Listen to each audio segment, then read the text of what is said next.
Hello साथियों, मेरे channel में आप सभी का स्वागत है। हमारी आज की कहानी का शीर्षक है सीखना ज़रूरी है।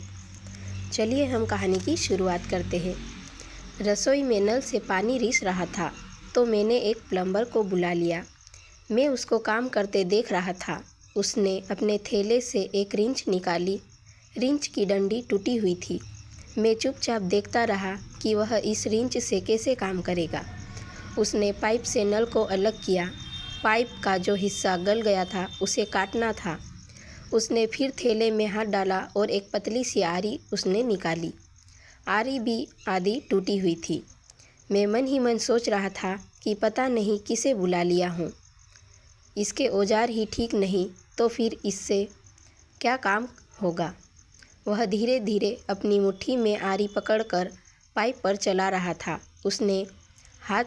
उसके हाथ सधे हुए थे। कुछ मिनट तक आरी आगे पीछे किया और पाइप के 2 टुकड़े हो गए। उसने गले हिस्से को बाहर किया और बाकी हिस्से में नल को फिट कर दिया। इस पूरे काम में उसे 10 मिनट का समय लगा। मैंने उसे 100 रुपये दिए तो उसने कहा कि इतने पैसे नहीं बनते साहब, आप आधे दीजिए। उसकी बात पर मुझे बड़ा आश्चर्य हुआ। मैंने उससे पूछा, क्यों भाई, पैसे भी कोई छोड़ता है क्या? लेकिन उसके उत्तर ने मुझे सच का ऐसा साक्षात्कार कराया कि मैं हैरान हो गया। उसने कहा कि सर, हर काम के तय पैसे होते हैं। आप आज अधिक पैसे देंगे, मुझे अच्छा भी लगेगा, लेकिन मुझे हर जगह इतने पैसे नहीं मिलेंगे तो फिर तकलीफ़ होगी।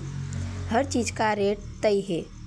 आप उतने ही पैसे दें जितना बनता है। मैंने धीरे से प्लम्बर से कहा कि तुम नई आरी खरीद लेना, रिंच भी खरीद लेना, काम में आसानी होगी। अब प्लम्बर हंसा। अरे नहीं सर, औजार तो काम में टूट ही जाते हैं, पर इससे काम नहीं रुकता। मैंने हैरानी के साथ उससे कहा कि अगर रिंच सही हो, आरी ठीक हो तो काम आसान नहीं हो जाएगा? हो सकता है हो जाए, लेकिन सर, आप जिस ऑफ़िस में काम करते हैं वहाँ आप किस पेन से लिख रहे हैं, उससे क्या फ़र्क पड़ता है? लिखना आना चाहिए। लिखना आएगा तो किसी भी पेन से आप लिख लेंगे। नहीं लिखना आएगा तो आप चाहे जैसी भी कलम हो, आप नहीं लिख पाएंगे। हुनर हाथ में है, मशीन में नहीं। सर, इसे तो टूल कहते हैं, इससे अधिक कुछ नहीं। जैसे आपके लिए कलम है वैसे ही मेरे लिए ये टूल है। ये थोड़े टूट गए हैं लेकिन काम आ रहे हैं।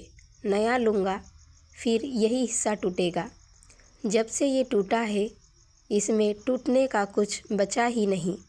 अब काम आराम से चल रहा है। मैं चुप था। दिन भर की मेहनत से ईमानदारी से कमाने वाले के चेहरे पर संतोष की जो लकीर में देख रहा था वह सचमुच हैरान करने वाला था। मुझे लग रहा था कि हम सारा दिन पैसों के पीछे भागते हैं, पर जब मेहनत और ईमानदारी का टूल हमारे पास हो तो असल में बहुत पैसों की ज़रूरत ही नहीं रह जाती। हमें बहुत से लोगों से सीखना है।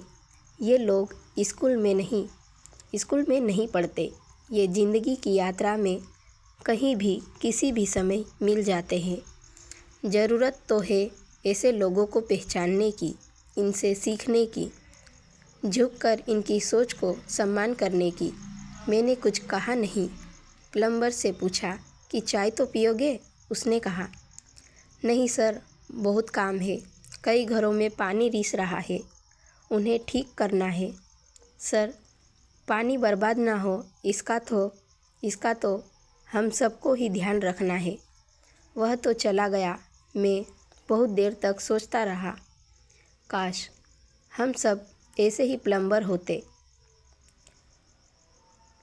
यदि वीडियो अच्छा लगे तो लाइक करें, शेयर करें और चैनल को सब्सक्राइब अवश्य करें।